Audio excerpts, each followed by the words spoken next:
अध्यक्ष जी, बहुत बहुत धन्यवाद। आपने हमें आज महामहिम राष्ट्रपति जी के अभिभाषण पे बोलने का मौका दिया है। मैं इस सदन में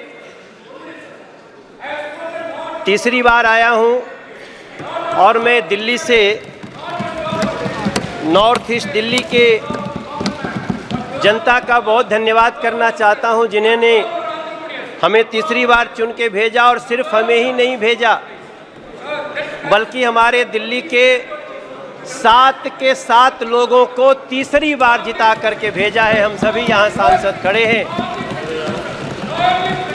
जरा इनका संरक्षण करें अध्यक्ष जी।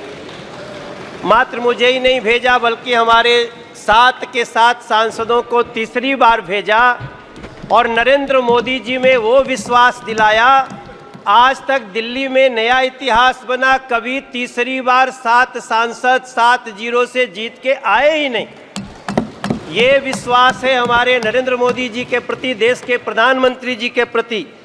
और मैं पूरी दिल्ली के सहित अपने लोकसभा के लोगों का बहुत धन्यवाद करना चाहता हूं।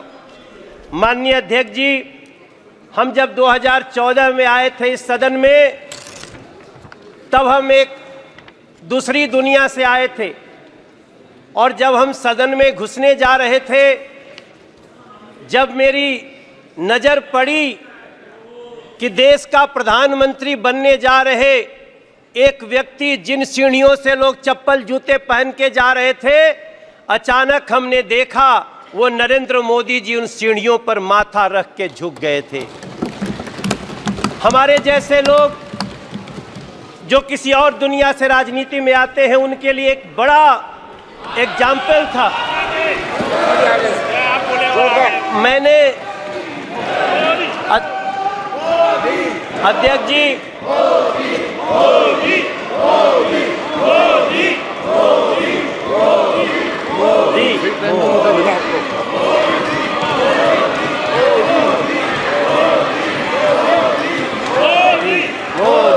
मोदी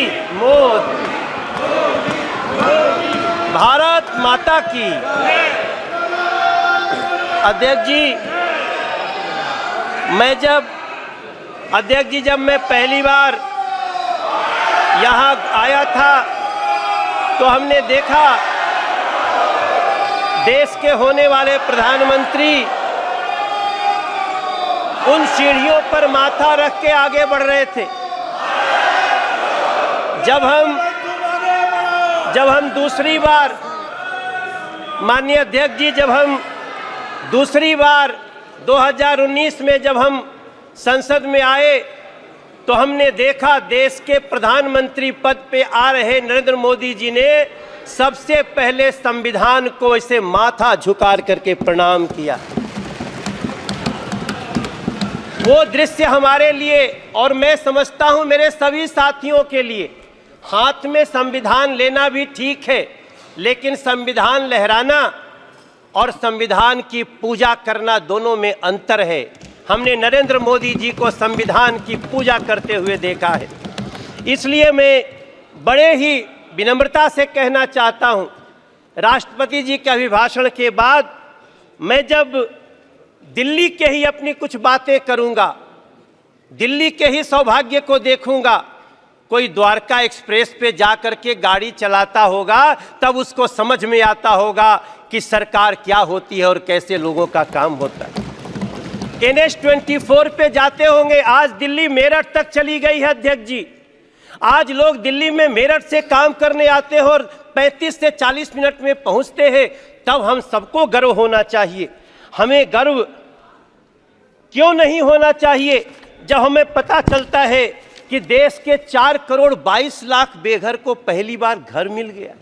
हमें क्यों नहीं गर्व होना चाहिए अध्यक्ष जी, जब 12 करोड़ घरों में टॉयलेट बन जाते हों, जब 52 करोड़ में गांव का आदमी हो। अध्यक्ष जी, हमारी माँ पहले एक हमारी गांव में काम करती थी, उनके लिए हमसे एक बार वो 20,000 रुपया मांग के दी थी।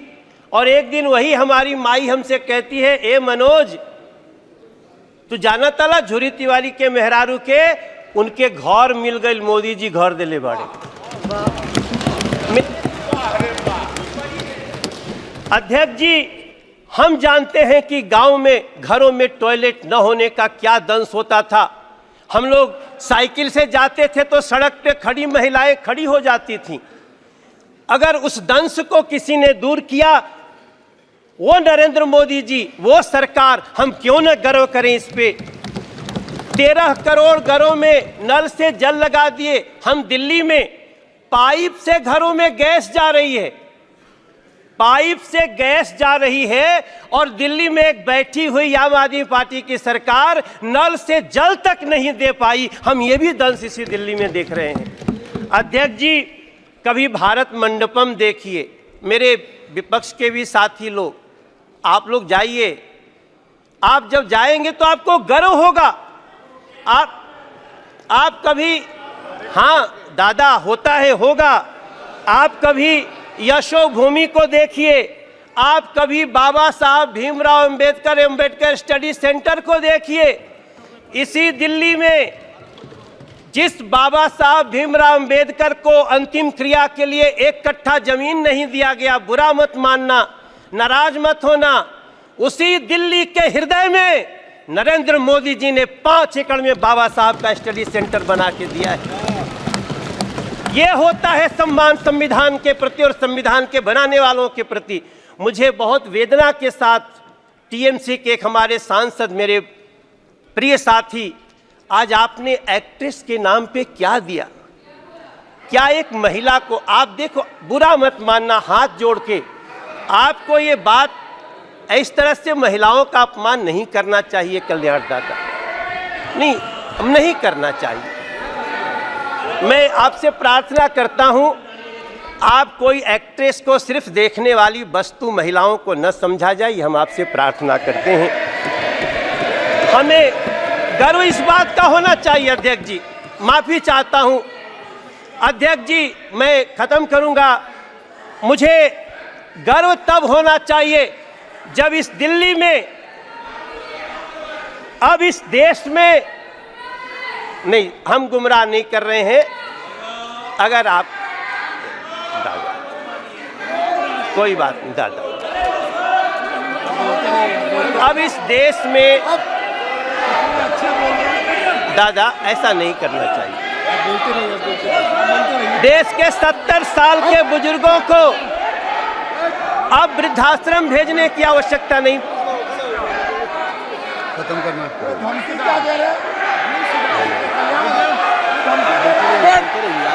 जी। अध्यक्ष जी,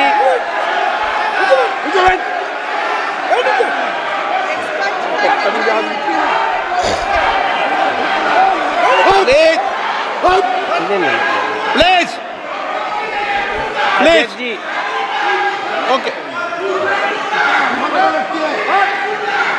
प्लीज अध्यक्ष जी, प्लीज प्लीज, नो। अध्यक्ष जी, अध्यक्ष जी, हमको गर्व होता है वंदे भारत जैसी ट्रेन में बैठकर। हमको गर्व होता है जब 70 साल के बुजुर्ग को अब किसी वृद्धाश्रम भेजने की जरूरत नहीं पड़ेगी, हम उसका इलाज कराने के लिए मोदी सरकार खड़ी रहेगी। हमें तब गर्व होता है। अध्यक्ष जी, हमें गर्व होना चाहिए जब भ्रष्टाचारियों पर नकेल हो।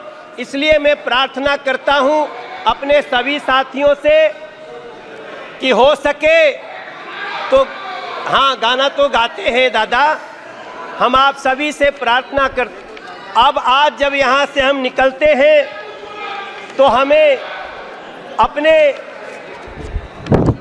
माँ के नाम से एक पेड़ लगाने का एक अभियान जो शुरू हुआ है उसमें साथ देना चाहिए। चलिए मिलकर के माँ के नाम से एक पेड़ लगाते हैं। दादा, माँ के नाम से आप भी लगा दें। कल्याण जी, माँ के नाम से एक पेड़ लगाइए।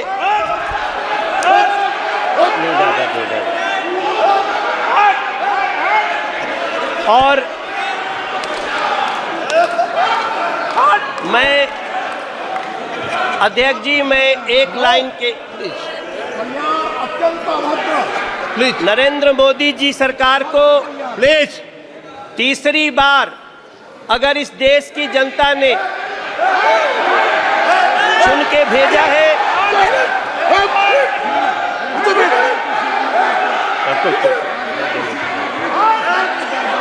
अध्यक्ष जी,